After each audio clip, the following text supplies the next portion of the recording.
What's going on, YouTube? So today I'm going to talk about something a little bit different.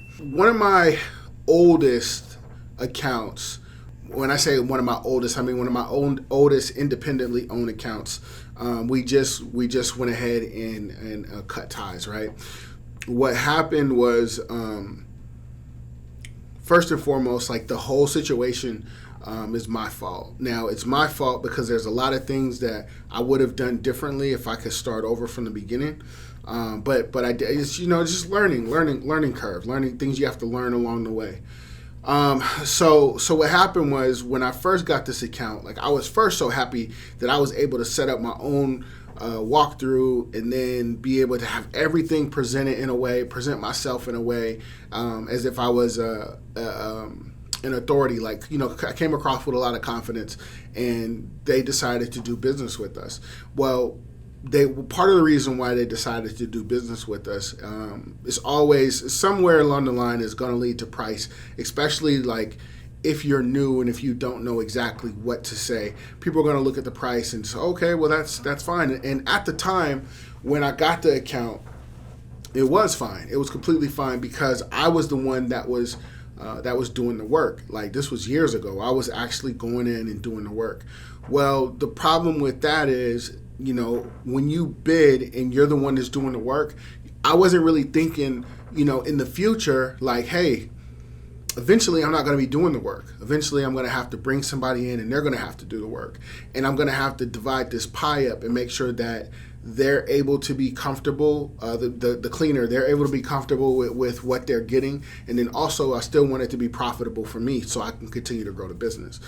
So that was my first mistake in not doing that. And then like my second mistake was like I never raised the price with this particular customer. And the only reason why I never really raised the price with them, it really leads into the reason why I decided to go ahead and separate. Most current. So last week I got an email, or no, I got a text message, because we always text. Some clients want phone calls, some want emails, some are more comfortable text messaging, right? Last week I get a text message and they're asking me to not have my cleaning crew come in that weekend, right? Now, that's it was kind of like a red flag for me, only because if it would have been maintenance, we have a good enough relationship to where they could have told me like, hey, we're having the plumbers come, we're having HVAC come, we're having something, there would have been an explanation. The only other reason why they wouldn't require cleaners for the week would be if it's during the holidays. Like right now we're getting closer to the holidays. It's almost Thanksgiving. So there are going to be people who are going to have shorter weeks. But if this fell within, a holiday or something like that, like I would completely understand. But so the weekend goes by, my staff doesn't go in. So it was Tuesday. I get a message because Tuesday was the first. I get a message from my bookkeeper like, hey, we haven't collected payment from this company. So I reach out to them and I'm like, hey, what's going on? I think I wait like a day or two. So I'm like, I ask like, what's going on? We haven't been paid yet. And she refreshes my memory. She sent me a text probably around the second week of October. And she basically in the text, she had a concern about something. It was like the floor or something she had a concern in, and I never responded. So when I sent her the text like, hey, what's going on? We haven't got paid. She's like, yeah, well, I didn't pay you guys because you didn't respond to me about this issue, and I don't mind paying, but I don't want to pay for a service that I don't think was carried out to you guys' potential. Like I know how things are when you're on your A game, and I don't think it was that.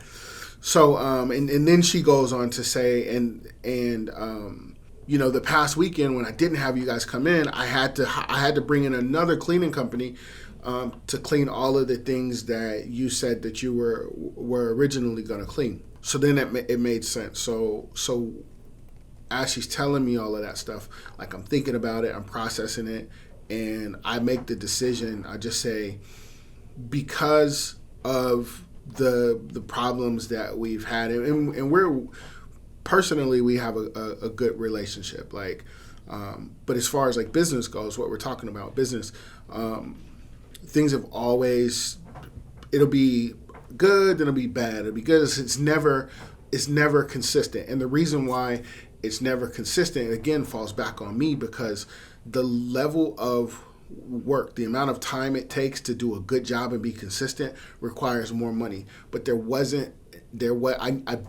underbid. There was never enough. There was never enough money to start with in the beginning to be able to pay someone the amount that they deserve to be paid in order for the account to look to the best it could possibly look, right? So that falls on me. And the reason why I never raised the price, because there was always, like, once I stopped cleaning in the beginning and I started hiring people, there was, we might have 2 or 3 months where no problem, and then there's a problem, right? And then we might have a period of 6 months where there's no problems, and now there's some problems. So I never felt comfortable in being able to come to them and raise the prices just because of the frequency of complaints that we were getting. So it was always like, okay, once I have a decent amount of time and things are going good after I do, so many inspections or so many follow-ups, then I'll go ahead and raise the price. But it just never ever got to that point. So here we are here. What I did was I went ahead and I told her the money that you owe us, like, keep the money. Don't worry about it. But at the same time, I want to sever the relationship. Now, usually I'll give a 20-day notice, 30-day notice, and she could still, like, hey, no, you agreed to X, Y, and Z. This is what we're going to stand by. But since we both mutually agree, like, okay, that's fine. Thank you. I'll take the money. But yeah, let's sever the relationship. But after I told her that, it was a pause for a little bit, and she then comes back, and she was just like, thank you for your candor, professionalism, all of this stuff, right? And that's the other thing too that I want to touch on really quick. Like, in this business, it's so much of it has to do with the what you know, right? What you know, but a lot of it has to do with, like, who you are too, right? So when I mean, like, who you are, like, how is your personality? How is your professionalism? Are you relatable? Can you talk to someone and explain your point of view in a way where they get it, where they could pick it up right away, right? And that's one of the things that I kind of always really had in my favor, is that I'm able to, it's business, but I could take the business part out of it and just talk human to human, and have it be relatable. So once we, but here's the thing. Here's the crazy part. The crazy part is that, and the way that they run their company, everyone is, like, real close. Like, she's had staff there for 15, 20 years. So she doesn't really want to let us go. But it's one of those things where it's like, I know the only way to fix this problem is to get more money. And I just don't feel comfortable asking for more money. But even in that space, right, her solution or her suggestion is to rent equipment from us. Like, we'll do the work, but can we rent the equipment from you, and then from time to time can you come in and we'll pay you for consultations on different little things, right? And I thought that was pretty cool that they would even offer that. Now, there's no bad blood at all. You know what I mean?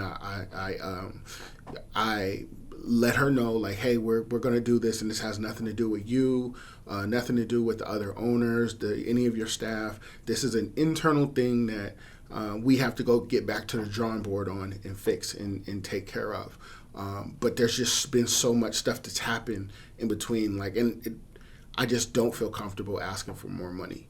And because of all of that, where I'm able to walk away from this account, but still we still have a good relationship. Firing a client is, you have to make sure that it makes sense for you.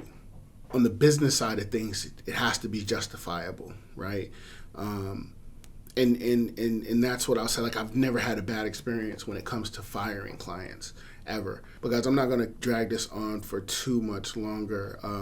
I just wanted to tap in real quick, let you know what's been going on with me, let you know what's going on with the company.